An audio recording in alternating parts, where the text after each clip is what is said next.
Santísimo y glorioso Padre que está en el cielo, Señor, alabado y glorificado sea su bendito nombre. Damos las gracias, Padre, por el poder estar en este lugar, para poder compartir, Señor, con los hermanos. Le imploramos, Señor, que pueda abrir nuestro entendimiento para poder entender su palabra y para que los niños, Señor, también la puedan entender y la puedan poner en práctica.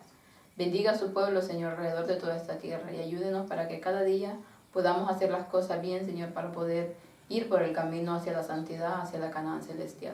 Todo esto es lo que pedimos en el bendito nombre de su Hijo amado Cristo Jesús, con el perdón de nuestros pecados. Amén. Amén. Bueno, vamos a tener nuestra escuela sabática infantil. Nuevamente estamos en otro de nuestros encuentros, en un lugar acompañado de mucha naturaleza. Y estamos siguiendo con el libro de Éxodo. Hemos ya visto todo lo que fue el Génesis, hemos visto 2 capítulos del Éxodo y vamos a continuar con nuestra lectura con el capítulo número 3 de Éxodo, a ver qué ha pasado con Moisés. ¿Saben la historia de Moisés, verdad? ¿Sí? ¿Se acuerdan lo que hemos, Gisela y Nora, que estuvieron la escuela sabática pasada, que hablamos sobre Moisés? ¿Qué dijimos? Del bebé. Del bebé. ¿Se acuerdan que Moisés había nacido y había un edicto para matar a todos los que fueran niños varones en la tierra de Egipto? Y que a Moisés lo pusieron ¿en qué? En un cesto. En un cesto y Lo pusieron en el río para salvarlo, ¿verdad? ¿Y quién fue que lo encontró? La princesa del faraón, sí. La hija. La hija del faraón, y después ¿qué fue lo que hizo con él? Lo adoptó. Sí, lo adoptó, pero ¿a quién? ¿Cómo? ¿A quién qué? ¿A quién se lo dio después para que lo criara primero? Al faraón. A su madre. A su madre, correcto, su madre. Porque no tenía leche y necesitaba una que le diera leche, exactamente. Y la hermana que la estaba siguiendo por el río le dijo que tendría una persona que le podría dar leche. Así es. Y entonces Moisés creció, luego se fue a vivir otra vez a Egipto, fue educado en Egipto con todas las leyes egipcias y con todos los conocimientos egipcios, pero Moisés siempre creyó en Dios y siempre estuvo en comunión con Dios. Pero llegó un momento en el que Moisés bajaba siempre a donde estaban los trabajadores hebreos. ¿Y qué fue lo que pasó con él? ¿Se acuerdan? ¿Qué hizo Moisés? Al ver que estaban maltratando a un trabajador. Se enfadó. Mató a un egipcio. Mató a un egipcio, correcto. Sin querer, lo empujó y... No fue sin querer, fue queriendo. Por defender a su pueblo, mató, porque él sabía que él iba a ser el libertador del pueblo de Israel, pero él pensaba que lo podía conseguir por la fuerza. Y se podía armar una revolución, y entonces él hizo esto, lo mató, ¿y qué hizo? Lo escondió en la arena, dice, pero hay alguien que lo vio. Al día siguiente volvió al lugar y se estaban peleando dos hebreos, y él les dijo que no podían pelear porque eran hermanos, y entonces uno de ellos les dijo que quien lo había puesto a él por juez. Y en ese momento él le dijo, ¿y quién eres tú? Si no piensas que no te vi, le dice, matar al egipcio ayer. Y entonces en ese momento Moisés, ¿qué tuvo? Miedo, ¿no? ¿Y qué hizo? Escapó. Se huyó de Egipto y llegó ¿a dónde? ¿Se acuerdan? A donde estaban apacentando unas ovejas. Sí, y vio que 2 hombres maltrataban a una chica y defendió. A una chica y sus hermanas. Sí, exacto, pero estaban con una chica, la más mayor, que no sé qué le querían hacer. Sí, Séfora, y entonces el padre, para honorarlo, lo invitó a cenar y se conocieron. Se conocieron y ahí empezó la unión con esa familia. Después, ¿qué hizo el padre? Le dio a una de sus hijas, ¿verdad? Sí, dijo que como se quedara aquí, pues podría coger una de sus hijas, que eran las únicas que tenía, dijo. Sí, era Séfora, y se casó y vivió en ese lugar apacentando ovejas durante ¿cuánto tiempo? ¿Se acuerdan?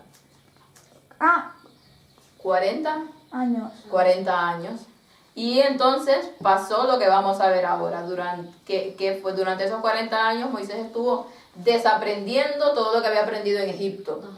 Absolutamente todo. Dios le estuvo enseñando que mediante las privaciones que vivía, él iba forjando un carácter para poder ser realmente el libertador de Egipto. No por fuerzas propias, sino con la fuerza de Dios. Y vamos a ver ¿qué fue lo que pasó? Empieza a leer, André, el versículo 1. Sí. Versículo. Apacentando Moisés las ovejas de Jetro, su suegro, sacerdote de Madián, llevó las ovejas a través del desierto y llegó hasta Horeb, monte de Dios. Ahí nos dice que Jetro era el suegro de Moisés y era un sacerdote de Madián. Era de los únicos pocos que realmente creían en Dios y que estaba haciendo lo que tenía que estar haciendo, que era sacrificando a Dios todo lo que él le mandaba para perdón de sus pecados. Y en ese momento aquí nos dice, y vino a Horeb, el monte de Dios, en el tiempo que fue escrito el Éxodo. Por cierto, ¿quién escribió el Éxodo? Moisés escribió Génesis, Éxodo, Levítico, Deuteronomio y Números. Correcto. Sí, correcto. Y entonces cuando escribió el Éxodo, Moisés, ya habían pasado absolutamente todos estos libros, y por eso dice ahí, vino a Horeb, el monte de Dios, el monte de Sinaí, que no sé si han visto acerca de las investigaciones de Ron Wyatt, donde encontró el verdadero monte de Sinaí, porque la Iglesia Católica dice, o los mismos hebreos dicen que es un lugar y realmente no es ese. ¿Saben dónde está? ¿Se acuerdan? El monte de Sinaí, el verdadero. ¿De Sinaí? ¿No estaba en Jerusalén? No. ¿Canaán?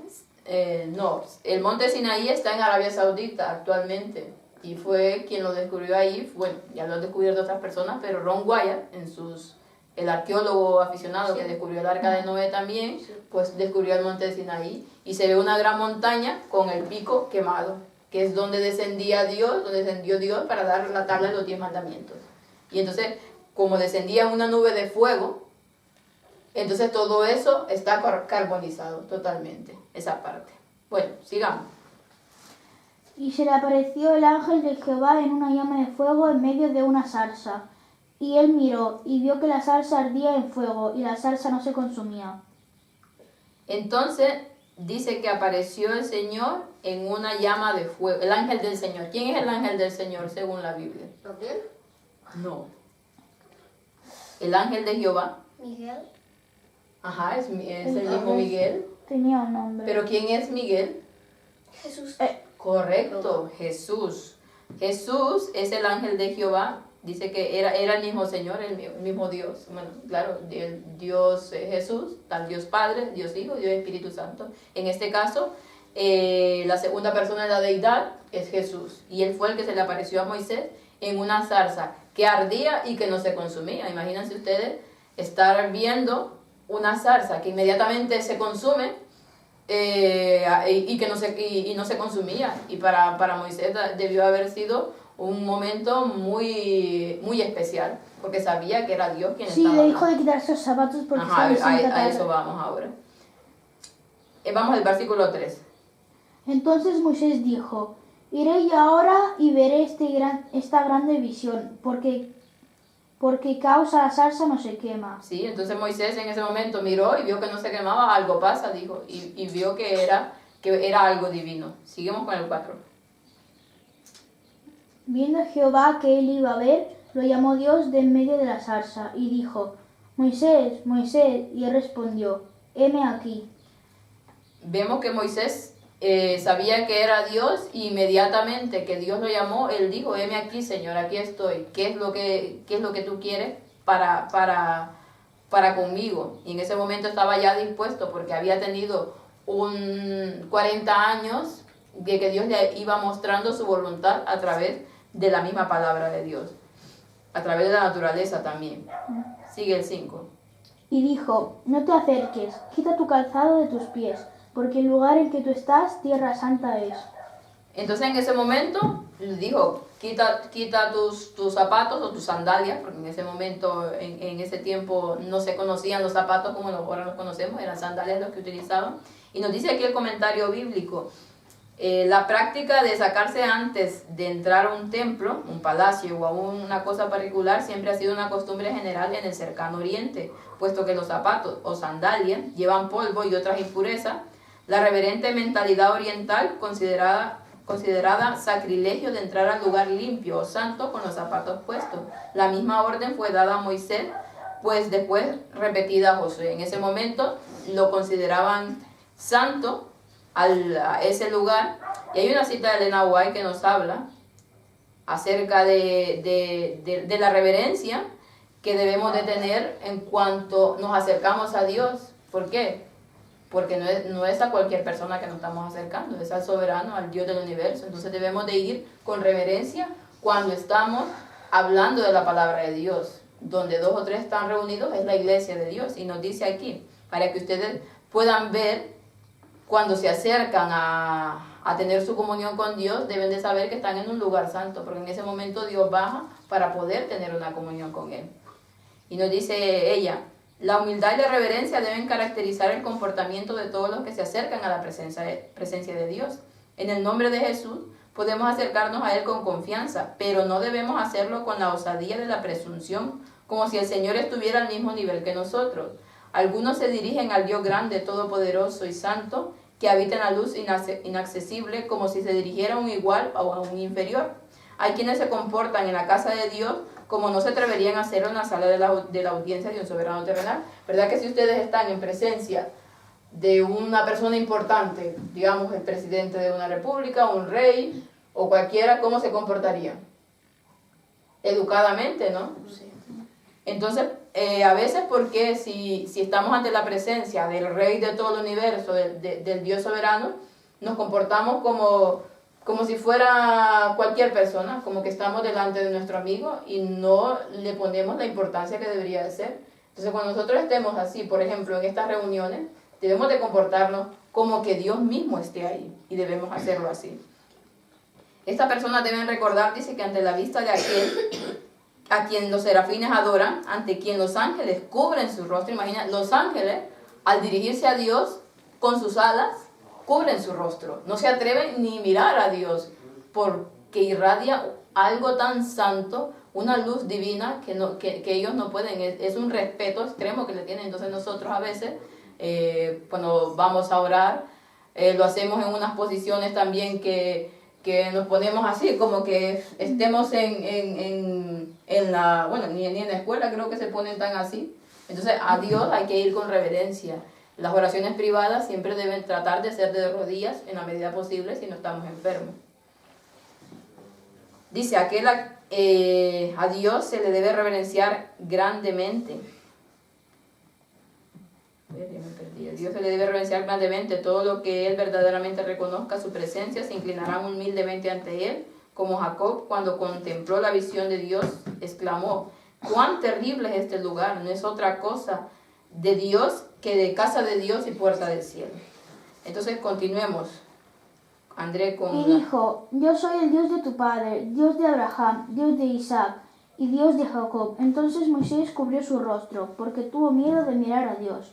En ese momento hizo lo que los ángeles hacían, cubrió su rostro, dice, porque era una luz tan grande y la presencia de Dios estaba ahí y él no lo podía soportar. Sigamos. Y dijo luego Jehová, bien he visto la aflicción de mi pueblo que está en Egipto, y he oído su clamor a causa de sus exactores, pues he conocido sus angustias. Sigue, Docha. Sus angustias, y he descendido para librarlos de mano de los egipcios, y sacarlos de aquella tierra a una tierra buena y ancha, a tierra que fluye leche y miel, a los lugares del cananeo, del eteo, del amorreo, del fereceo, del heveo y del jebuseo. Entonces se le apareció Dios y le dijo que había visto toda la aflicción. ¿Se acuerdan que el pueblo de Israel estaba en ese momento en Egipto? En una esclavitud, y no solamente en esa esclavitud, sino que los maltrataban y los hacían al trabajar, si era posible, el triple. Estaban afligidos porque ya no aguantaban. Entonces, ¿qué le dijo Dios? He visto el sufrimiento de mi pueblo y he descendido para librarlos. Y en ese momento le dice, aquella tierra que fluye leche y miel. O sea, no literalmente que había un río que daba leche y miel, sino que lo que refería era a una tierra abundante, de mucha fertilidad. Entonces era una tierra muy fértil, donde crecían todo tipo de cereales abundantemente, a eso se refería. Sigamos con el 9 hasta el 10, que iba a empezar a leer Yuna. Ok. El clamor, pues, de los hijos de Israel ha venido delante de mí, y también he visto la opresión con que los egipcios los oprimen. Ven, por tanto, ahora y te enviaré a Faraón, para que saques de Egipto a mi pueblo, los hijos de Israel. Entonces en ese momento ya Dios le daba una orden precisa que debía de sacar a su pueblo de Egipto de toda esa servidumbre. Empieza Yuna, con el versículo 11. Moisés dijo a Dios: ¿Quién soy yo para ir a Faraón y sacar de Egipto a los israelitas? Ajá. Entonces dice, ¿quién soy yo? Dice, para ir a Faraón y sacar, no se consideraba nadie prácticamente. ¿Cómo puedo ir yo a exigirle a Faraón que liberte a tu pueblo? Se va a reír en mi cara, prácticamente lo digo. En ese momento vemos el cambio que había tenido Moisés desde que mató al egipcio a este momento que se consideraba totalmente una persona incapaz de hacer grandes cosas, pero Dios estaba con él. Sigamos, Yuna. Dios le respondió: Yo estaré contigo, y esta será la señal de que yo te envío. Cuando hayas sacado al pueblo de Egipto, daréis culto a Dios en este monte. Sigue el 13. Contestó Moisés a Dios: Si cuando vayan los israelitas y les diga: El Dios de vuestros padres me ha enviado a vosotros, ellos me preguntarán: ¿Cuál es tu nombre? ¿Qué les responderé? Entonces decía Moisés en ese momento, si yo voy al pueblo a los hijos de Israel, van a decir, ¿y quién es este? No lo conocemos, nos acordamos que fue uno que mató a un egipcio y que era el hijo adoptivo de la hija de Faraón y ya está, no le iban a tomar importancia. Pero entonces Dios le dijo en el versículo 14. Dijo Dios a Moisés: Yo soy El que soy. el que soy. Y añadió: Esto dirás a los israelitas: Yo soy, me ha enviado a vosotros. Y en ese momento yo le digo, yo soy el que soy, el gran yo soy, el Jehová, el Yahvé. Esa palabra que hoy en día mal entienden muchas personas y que distorsionan quién era el yo soy o quién era Jehová del Antiguo Testamento. Sigamos con el 15. Siguió Dios diciendo a Moisés: Esto dirás a los israelitas: Yahvé, el Dios de vuestros padres, el Dios de Abraham, el Dios de Isaac y el Dios de Jacob, me ha enviado a vosotros. Este es mi nombre para siempre. Por él seré recordado generación tras generación. Entonces después le dijo, ¿cómo? 16. Sigue el 16. Ve, reúne a los ancianos de Israel y diles: Yahvé, el Dios de vuestros padres, el Dios de Abraham y de Isaac, de Jacob, se me apareció y me dijo: Yo os he avistado y me he dado cuenta de lo que os han hecho en Egipto. Entonces le dijo que fuera a los ancianos de Israel. No quiere decir que iban a ir a los más viejos, sino que ancianos se referían a los que también podrían ser jóvenes, pero que tuvieran se acordaran de todo lo que había pasado con José y de todo la promesa que Dios les había dado, que iban a salir de Egipto, iban a llegar a la tierra prometida. Y en ese momento le dijo que tenía que ir a los ancianos, porque había mucho del pueblo de Israel que ni tan siquiera seguía ya las cosas de Dios.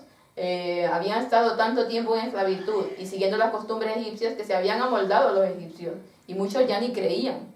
Entonces tenía que ir justamente a los ancianos, a las personas que tenían más conocimiento, para que les pudieran creer y así guiar al pueblo. El 17. Así que decidió sacaros de la aflicción de Egipto y llevaros al país de los cananeos, los hititas y los amorreos, pericitas, hivitas y deseos, a una tierra que emana leche y miel. Y en el 18, Ellos te harán caso.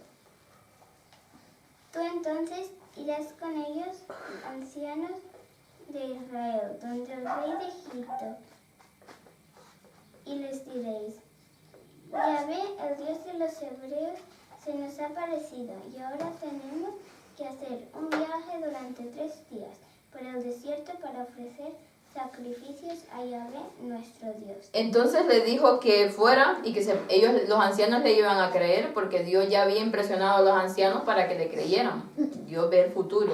Y en ese momento le dijo que tenía que ir al rey de Egipto y le dijera que tenía que dejarlos ir. Claro, Dios sabía que el faraón, ¿qué iba a hacer? No quiero. Se iba a rehusar porque tenía un corazón duro y lo sabía que lo iba a hacer, pero también Dios permitió que fuera donde el faraón, aunque sabía que no lo iba a dejar, porque Dios quería manifestarse con su poder y enseñar quién era realmente el Dios de verdad, no los dioses de los egipcios. Y tenía que mostrarle al pueblo que realmente Él era Dios, y muchos de los que ya no creían tenían que saber que realmente Dios sí existía y Dios cumplía sus promesas. Y por eso le dice en el versículo 19, mas yo sé que el rey de Egipto no os dejará ir sino por mano fuerte. Sabía que solamente haciendo lo que iba a hacer los podía dejar ir.